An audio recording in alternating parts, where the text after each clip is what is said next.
Hello and welcome to the kickoff of our cleveland.com video coverage, if you will, of the high school football playoffs, along with Rozboril and Tim Bielik. I'm Matt Goul. We should be coming at you twice a week. I believe Scott Pasco and Joe Noga and Nate Klein will be here later this week, probably around Friday or so.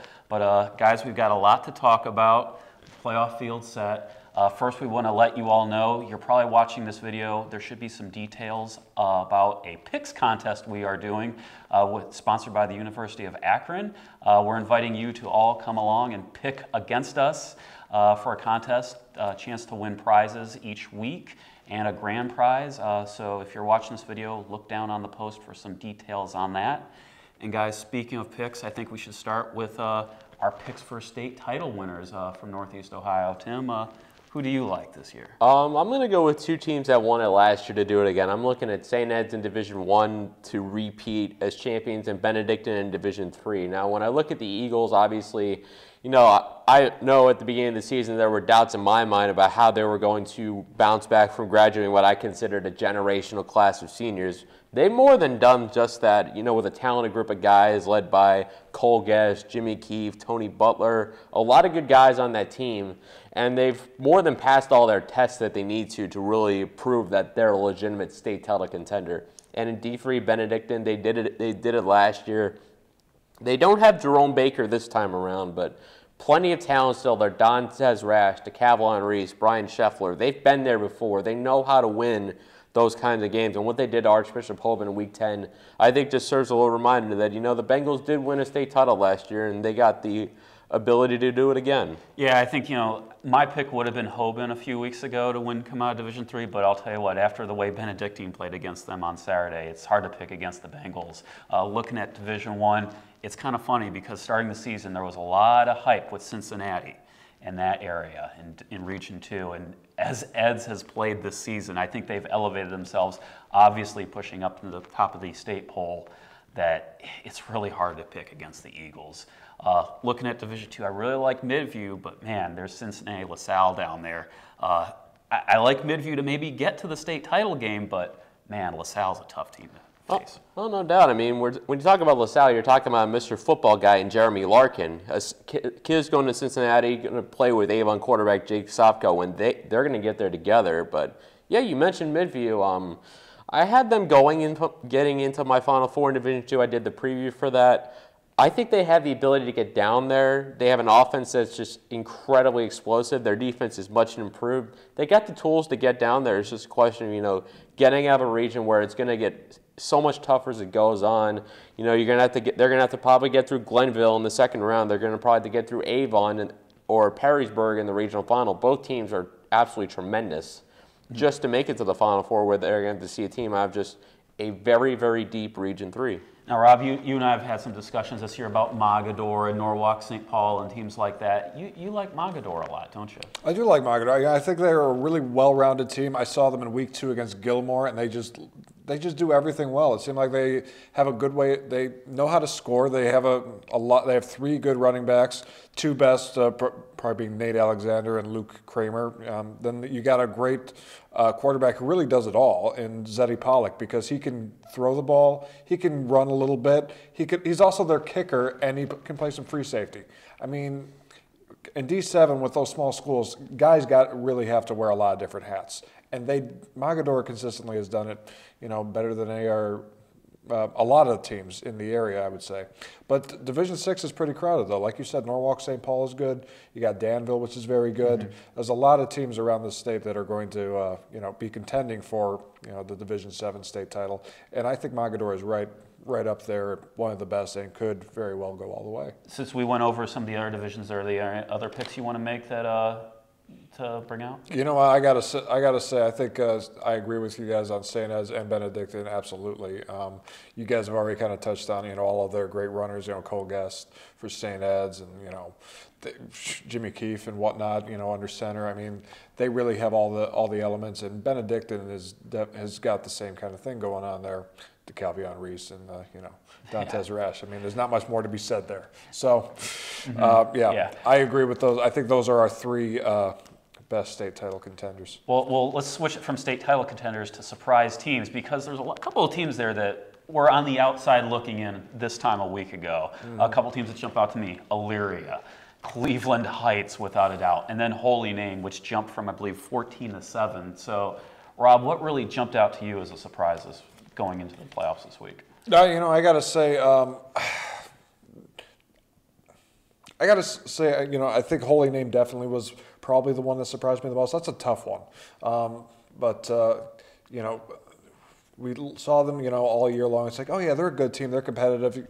They can do some things. But then this past couple of weeks, it's just like, oh man, they really could, have a chance at really doing something here in the playoffs. Well, it's kind of interesting because Holy Name, they won their league title with that last game, but also they're entering the playoffs with momentum. 6 straight wins. That's what got them in. That and also beating Rocky River gets you so many playoff points.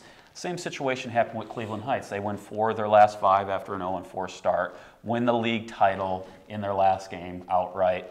They've got momentum. Of course, they're running into St. Ed's, the top seed now, so that's your reward for having such an awesome second half of the season.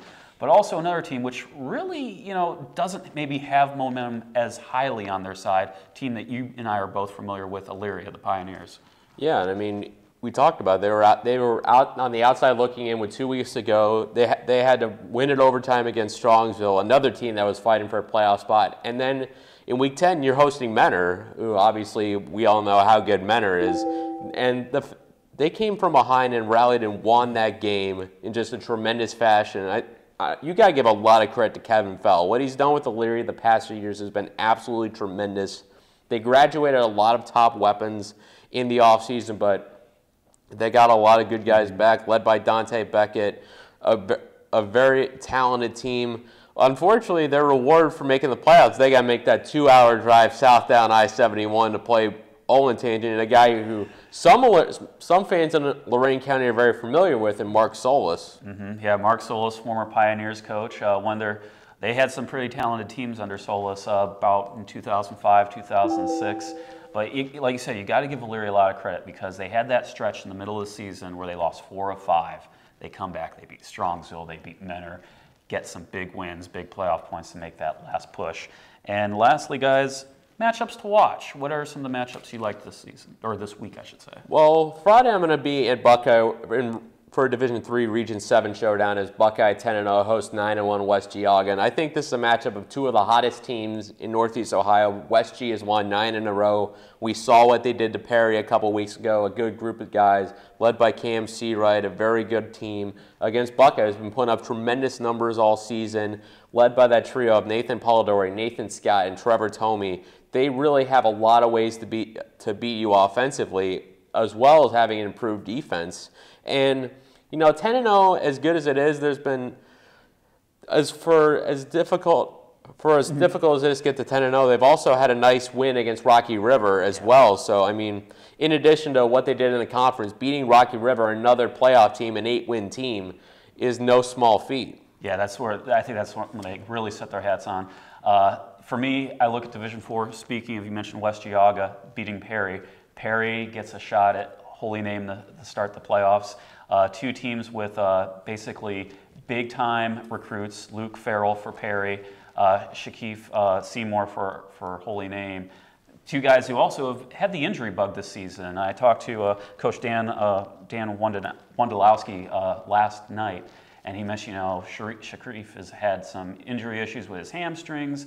Meanwhile, Luke Farrell got hit in the back in his Week 9 game against West Geauga. He missed last week. I think it was more of a precautionary thing. I have not gotten a confirmation from Coach Matt Rosati on Luke's status for Week 11. We'll see how that goes. But my gut instinct is he'll be back. Rob, what matchups do you like going into Week 11? Division II has got some great ones coming up. I really like the Copley-Hudson matchup. I think that's going to be a great game. I saw Copley against Aurora, and they have one of the most explosive offenses around with Weston Bridges and Austin Brenner, running back, quarterback, respectively. One thing that I saw against Aurora, they turned the ball over a few times, and they can't do that against Hudson. Hudson has one of the best defenses around, no question about it. You saw them against I saw them against Brecksville. They shut them out, and you know what? It's going to be very interesting to see how Hudson and Cowboys shake out, because Hudson, if any team has proven the old cliche that the best defense is a good offense, it's Hudson, because they have done a great job with that. Finding ways to score. Using their defense to score at times, like they did when they had the pick six, Roman Moreno against Brexville in that game. I also like Nordonia Aurora. I think that's going to be a really interesting battle between a number 1 and a number 8 seed. Probably the best 1 versus 8 you're going to see. Nordonia has sputtered at times this year. They've had, but they've also surprised some people. They have one of the best defensive lines around, so that's going to make it challenging for Bubba Arslanian and Chris Vanzo to get things going on the ground against them. But Aurora's just this. They've really shown that they can win even when guys go down. They lost their they lost Ben Nelson and against Highlands middle of the season, and they're just like, all right, Chris Vanzo, Bubba, step up and get us some running yards, and they've done it. And Bubba Arslanian is such a special player. He can play linebacker. He can he leads the team in tackles. He's a great rusher. He's got good hands. He can make an interception. Just really good knowledge of the field. So I think this is going to be a very interesting game. And Nordonia, can't leave without Nordonia.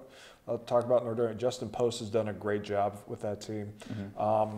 Stepping in. It's not easy to step in and fill David Murray's shoes. David Murray is one of the best quarterbacks we've seen in a long time. And Justin Post has done a great job going in there, leading the office. Anthony Perrine has really proven himself to be an elite running back. I mean, I saw him against Brexville. He set 3 school records in that game for rushing yards, touchdowns in a game, and carries, I believe. So it's just going to be. I think that's going to be a really great game, and it's really hard to say who to pick in that game too. Yeah. Well, I've a lot to take in, and we're just getting to the tip of it, basically. So if you stuck with us for the whole show, thank you very much for watching. Again, be sure to participate in our picks contest, which is sponsored by the University of Akron. Again, details should be in the post in which you're watching this video. And thanks for watching this episode of our playoff preview.